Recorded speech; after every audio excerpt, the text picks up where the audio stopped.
حقیقت میں خار ہے دنیا، ایک جھونکے میں ادھر سے ادھر، 4 دن کی بہار ہے دنیا، اور زندگی نام رکھ دیا کس نے، موت کا انتظار ہے دنیا۔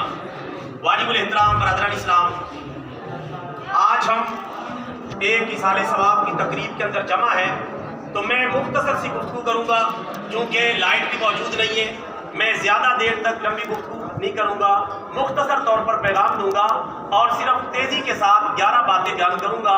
قرآن و سنت کی روشنی میں توجہ کے ساتھ سنیں، انشاءاللہ دنیا و آخرت میں بہت زیادہ فائدہ ہونے والا ہے۔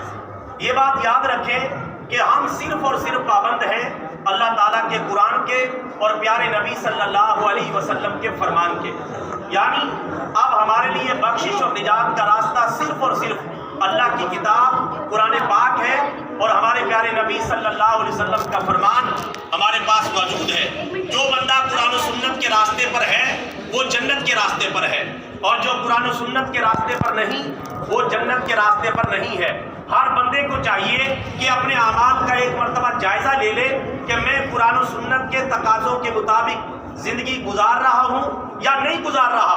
اگر میں قرآن و سنت کے تقاضوں کے مطابق زندگی گزار رہا ہوں تو پھر تو خوش ہو جائیں، اللہ تعالیٰ کا شکر ادا کریں، اور اگر ہم کسی جگہ بھٹکے ہوئے ہیں، کوئی کمزوریاں موجود ہیں، تو فوراً اپنی اصلاح کریں، اپنے آپ کو اللہ کے قرآن کی طرف لائیں اور پیارے نبی کے فرمان کی طرف لائیں، تاکہ کامیابی اور جنت کے راستے کی طرف ہم گامزن ہو سکیں۔ اب میں آتا ہوں باتوں کی طرف۔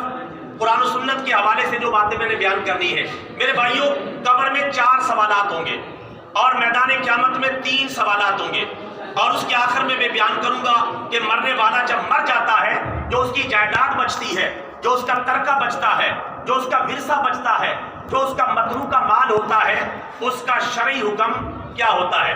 توجہ کے ساتھ یہ باتیں سنیں، انشاءاللہ بہت سارے مسائل آپ کے سامنے آ جائیں گے۔ پہلی بات، قبر کے اندر میرے بھائیوں 4 سوالات ہونے والے ہیں۔ پہلا سوال ہے من ربو کا، تیرا رب کون ہے؟ دوسرا سوال ہے ما دینو کا، تیرا دین کیا ہے؟ تیسرا سوال ہے من نبیو کا، تیرا نبی کون ہے؟ چوتھا سوال ہے کہ تو نے ان سوالوں کا جواب صحیح کیسے دیا اور صحیح کیسے نہیں دے سکا۔ ہر انسان سے یہ سوال ہوں گے، چاہے کافر ہے چاہے مسلمان ہے۔ پہلا سوال من ربو کا، تیرا رب کون ہے؟ مومن ہوگا تو جواب دے دے گا، کافر ہوگا تو پھنس جائے گا۔ دوسرا سوال ہے کہ ما دینو کا، تیرا دین کیا ہے؟ مومن سوال کا جواب دینے میں کامیاب ہو جائے گا، لیکن جو کافر ہے وہ جواب نہیں دے سکے گا۔ تیسرا سوال من نبیو کا، تیرا نبی کون ہے؟ مومن سوال کا جواب دے لے گا، کافر جواب نہیں دے پائے گا۔ چوتھا سوال کافر سے بھی ہوگا اور مومن سے بھی ہوگا۔ وہ چوتھا سوال حدیث کی کتابوں میں لکھا ہوا ہے، مشکات المصابیح وغیرہ دیگر کتب حدیث کے اندر۔ چوتھا سوال مومن سے یہ ہوگا کہ تو ان 3 سوالوں کے جواب دینے میں کیسے کامیاب ہو گیا، اور کافر سے ہوگا کہ تو ان 3 سوالوں کے جواب دینے میں کیسے ناکام ہو گیا۔ یہ چوتھا سوال ہوگا۔ مومن کہے گا میں نے اللہ کے قرآن کو پڑھا، اس پر ایمان لایا اور اس کے مطابق میں نے زندگی گزاری، اس لیے میں 3 سوالوں کے جواب دینے میں کامیاب ہو گیا۔ کافر کہے گا نہ تو میں نے قرآن کو پڑھا، نہ اس پر ایمان لایا، نہ اس کے مطابق زندگی بسر کی، اس وجہ سے میں ان سوالوں کے جواب دینے میں ناکام ہو گیا۔ برادران اسلام، پتہ چلا کہ قرآن اور اس کے ساتھ ہی پیارے نبی کا فرمان ہے، جو قرآن و حدیث پر چلے گا وہی قبر کے سوالات کے جوابات دے پائے گا، اور جو قرآن و سنت کے مطابق نہیں چلے گا وہ صحیح معنی کے اندر قبر کے سوالات کے جوابات نہیں دے پائے گا، چاہے وہ کتنی ہی تیاری کیوں نہ کر لے، جب تک اس کی زندگی اللہ کے قرآن کے مطابق نہ ہو اور پیارے نبی کے فرمان کے مطابق نہ ہو۔ اس لیے اپنی زندگی کا بھرپور جائزہ لینا چاہیے۔ قبر میں رٹا سسٹم نہیں چلے گا۔ سکول میں رٹا سسٹم چل جاتا ہے، وقتی طور پہ آدمی پیپر کو حل کر دیتا ہے، اچھے نمبر لے لیتا ہے، لیکن قبر میں رٹا سسٹم نہیں چلے گا۔ قبر کے اندر عملی زندگی چلے گی، پریکٹیکلی زندگی کس طرح کی اس نے گزاری تھی۔ لہٰذا سب بھائیوں سے اپیل ہے اپنے آپ کو قرآن و سنت کے مطابق ڈالیں گے کہ نہیں ڈالیں گے؟ انشاءاللہ اونچی آواز سے انشاءاللہ کہہ دیں۔ اللہ تعالیٰ ہم سب کو عمل کرنے کی توفیق عطا فرمائے۔ میرے بھائیوں، قیامت کے دن جو ہے وہ جو سوال ہوں گے وہ بھی 4 سوال ہیں مجموعی طور پہ۔ 4 سوال یہ بلکہ یہ 12 سوالات بن جاتے ہیں. میں نے 11 عرض کیا تھا. 4 قبر کے اور 4 میدان قیامت کے اور 4 ہی جو باتیں میں نے مرنے والے کے مال کے بارے میں کرنی ہے وہ آپ سنیں. 4 سوالات قیامت کے دن اور ہوں گے. یہ تو قبر کے سوالات ہیں. میدان قیامت کے سوالات جب سب مر جائیں گے, میدان قیامت سج جائے گا, اللہ تعالیٰ فیصلہ فرمائے گا, تو ہر بندے سے میدان قیامت میں 4 سوال ہوں گے. پہلا سوال کہ تو نے زندگی کیسے گزاری, پوری زندگی کے بارے میں. دوسرا سوال کہ تو نے جوانی کیسے گزاری, پوری جوانی کے بارے میں. تیسرا سوال اس کی 2 شقیں کہ تو نے مال کہاں سے کمایا اور کہاں خرچ کیا. یہ تیسرے سوال کی 2 شقیں 2 جزء کہ مال کہاں سے کمایا کہاں خرچ کیا. یہ جامع ترمذی کی حدیث مبارکہ ہے. چوتھا سوال ہوگا کہ تو نے اپنے علم پر کہاں تک عمل کیا, جتنا علم تجھے تھا کیا اس کے مطابق تو نے عمل کیا یا نہیں کیا. میرے بھائیو ان 4 سوالوں کے بارے میں بھی سوچ لے. کوئی بندہ میدان قیامت میں اپنی جگہ سے قدم بھی نہیں لا سکے گا جب تک ان 4 سوالوں کا سامنا نہ کر لے, چاہے امیر ہو اور چاہے غریب ہو, ہر ایک سے یہ سوال ہوں گے. پہلا سوال زندگی کیسے گزاری, اپنی زندگی کا جائزہ لے لے. جوانی کیسے گزاری, نوجوان اپنی جوانی کا جائزہ لے لیں کہ کس طرح اپنی جوانی گزار رہے ہیں. تیسرا سوال کہ مال کہاں سے کمایا کہاں خرچ کیا, ہم مال کہاں سے کما رہے ہیں اور کہاں پر لگا رہے ہیں. اس بارے میں بھی ہر مسلمان سوچ لے, کسی کے اوپر جو ہے اعتراض کرنے کی ضرورت نہیں, ہر بندہ اپنے بارے میں خود سوچے. اور چوتھا سوال کہ تو نے اپنے علم پر کہاں تک عمل کیا. کیا تجھے معلوم نہیں تھا کہ اللہ تعالیٰ کے دین پر عمل کرنا لازم ہے؟ کیا تجھے معلوم نہیں تھا نماز پڑھنا لازم ہے؟ کیا تجھے معلوم نہیں تھا کہ زکوٰۃ دینا لازم ہے؟ جتنا بھی ہمارا پاس علم تھا اس علم کے بارے میں سوال ہوگا. اللہ تعالیٰ سے دعا ہے اللہ تعالیٰ قیامت کے ان 4 سوالات کے جوابات میں ہم سب کو کامیابی عطا فرمائے. کہہ دیں آمین. آمین. میرے بھائیوں یہ میں نے 8 باتیں بیان کر دی ہیں, 4 قبر کے حوالے سے اور 4 میدان قیامت کے حوالے سے. آخری بات سنیں جس پر میں اپنی بات کو مکمل کر لوں گا. آخری بات یہ ہے, یہ بات یاد رکھیں, جو آخری بات, اور یاد رکھیں ان سوالوں کے جوابات کی تیاری کرنی ہے لیکن کسی مسلمان کے بارے میں بدگمانی نہیں کرنی, بدگمانی سے بچنا ہے. کس مسلمان کا اندر کیا ہے باہر کیا ہے یہ آپ نے فیصلہ نہیں کرنا, یہ اللہ نے فیصلہ کرنا ہے اور پیارے رسول اللہ نے فیصلہ کرنا ہے. کل قیامت کے دن اللہ کی ذات یہ فیصلہ کرے گی. اس لیے آپ نے اپنی فکر کرنی ہے, دوسرے کے بارے میں ہر قسم کی غیبت, چغلی, بدگمانی سے اپنے آپ کو بچانا ہے. ہو سکتا ہے جس کو آپ ایک بدگمانی کے ذریعے دوسرے پر الزام لگا رہے ہو حقیقت اس طرح نہ ہو. اس لیے یہ ہمیشہ یاد رکھیں اپنی فکر کرنی ہے, دوسرے کی طرف انگلی نہیں اٹھانی.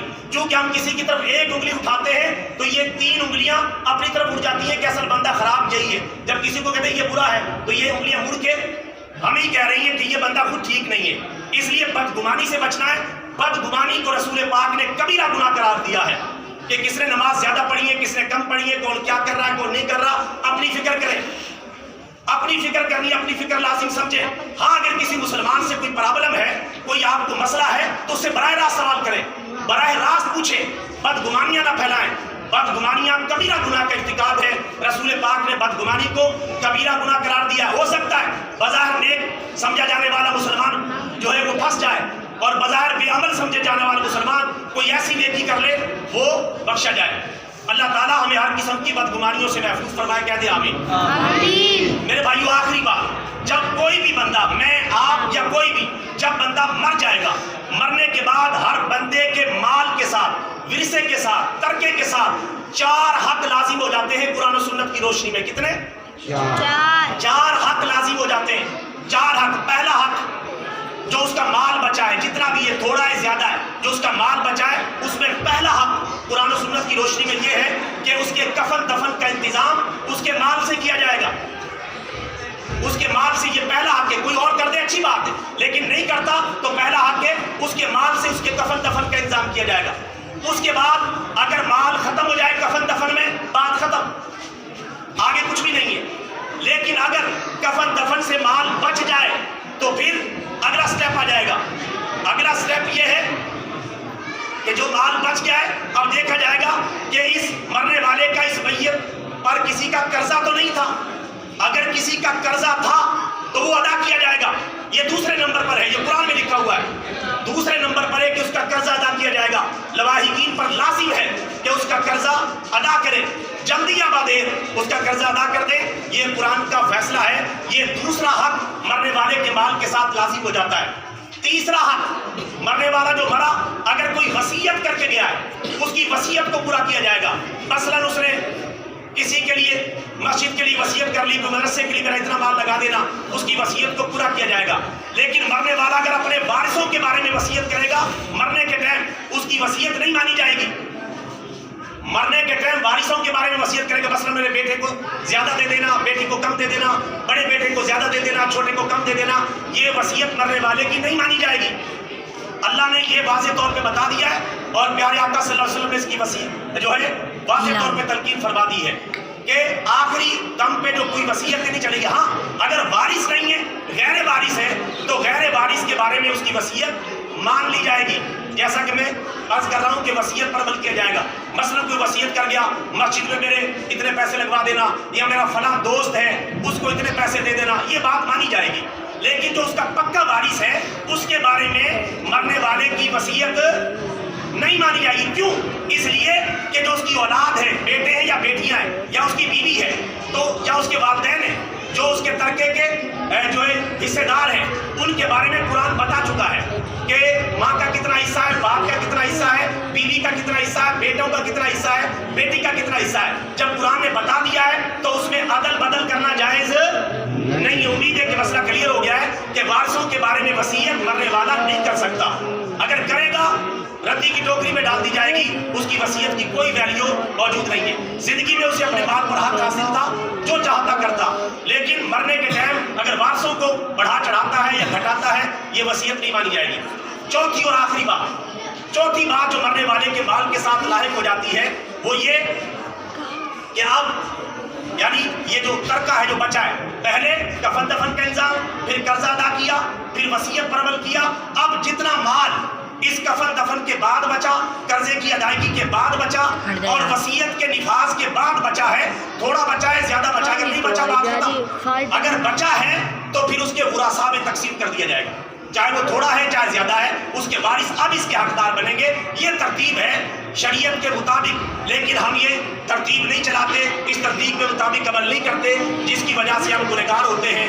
تو یہ چار مال ہر مرنے والے کے ساتھ جو ہے یہ چار باتیں لاحق ہو جاتی ہیں. اللہ تعالیٰ سے دعا ہے اللہ تعالیٰ ہمیں ان چار باتوں کے مطابق اپنا ترکہ، اپنا ورثہ، اپنی جائیداد تقسیم کرنے کی توفیق عطا فرمائے، اور کسی کا حق بھی ہڑپ کرنے سے ہم سب کی حفاظت فرمائے. بیٹا ہے چاہے بیٹی ہے، چاہے بیٹا ہے چاہے بیٹی ہے، نظر انداز کرنا، اسے گول مول کر دینا، اس کا نام لکھوا دینا حرام اور کبیرہ گناہ کا ارتکاب ہے. جو کہ اللہ تعالیٰ نے یہ حق رکھا ہے، یہ حق ادا کرنا ہی پڑے گا. اللہ تعالیٰ ہم سب کو عمل کی توفیق عطا فرمائے، قرآن و سنت کی تعلیمات پر جینا اور قرآن و سنت کی تعلیمات پر مرنا نصیب فرمائے. دانا کے لیے کافی ہے ایک لفظ نصیحت، ناداں کے لیے کافی نہیں. دفتر نہ رسالہ، وما علینا الا البلاغ المبین.